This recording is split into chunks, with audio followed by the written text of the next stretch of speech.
আর এই মুহূর্তে breaking news, রাজ্যের নয়া স্বরাষ্ট্র সচিব নন্দিনী চক্রবর্তী। রাজ্যের নয়া স্বরাষ্ট্র সচিব নন্দিনী চক্রবর্তী, স্বরাষ্ট্র সচিব থেকে মুখ্য সচিব পদে বিপি গোপালিকা। আমাদের সঙ্গে রয়েছেন আমাদের প্রতিনিধি সোমরাজ বন্দ্যোপাধ্যায়, আরো বিস্তারিত বলবে সোমরাজ। মন্ত্রিসভা বৈঠকে মুখ্যমন্ত্রী মমতা বন্দ্যোপাধ্যায় জানিয়ে দিয়েছিলেন যে রাজ্যের মুখ্য সচিব হচ্ছেন বিপি গোপালিকা, যিনি স্বরাষ্ট্র সচিব হিসেবে ছিলেন। কিছুক্ষণের মধ্যেই দায়িত্বভার মুখ্য সচিব হিসেবে তুলে দেওয়া হচ্ছে বিপি গোপালিকাকে। অন্যদিকে রাজ্যের নয়া স্বরাষ্ট্র সচিব হলেন নন্দিনী চক্রবর্তী।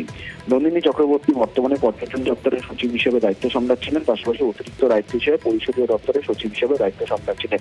তাকে এবার দায়িত্ব দেওয়া হচ্ছে স্বরাষ্ট্র দপ্তরের সচিব হিসেবে দায়িত্ব সামলানোর পাশাপাশি তিনি পর্যটন দপ্তরের পরিষদীয় দপ্তরের সচিব হিসেবেও দায়িত্ব সামলাবেন। এই মর্মে নবান্নের তরফে নির্দেশিকা জারি করা হয়েছে। আজ কিছুক্ষণের মধ্যেই নবান্নে স্বরাষ্ট্র সচিব হিসেবে দায়িত্ব নেবেন নন্দিনী চক্রবর্তী, মুখ্য সচিব হিসেবে দায়িত্ব নেবেন বিপি গোপালিকা। মূলত এতদিন মুখ্য সচিব হিসেবে কাজ চালিয়ে যাচ্ছিলেন হরিকৃষ্ণ দ্বিবেদী। তার আজকে মেয়াদ শেষ হচ্ছে। তার মেয়াদ শেষ হওয়ার পরেই দুপুর 2:30টার পরেই নতুন মুখ্য সচিব হিসেবে দায়িত্ব নেবেন বিপি গোপালিকা। মূলত স্বরাষ্ট্র সচিব হিসেবে নন্দিনী চক্রবর্তীকে দায়িত্ব দেওয়া হচ্ছে এবং এই নন্দিনী চক্রবর্তীকেই রাজ্যপাল তার সচিব পদ থেকে সরানোর জন্য নবান্নকে সুপারিশ করেছিলেন এবং তারপর রাজ্যপাল তার সচিব পদ থেকে নন্দিনী চক্রবর্তীকে সরিয়েছিলেন।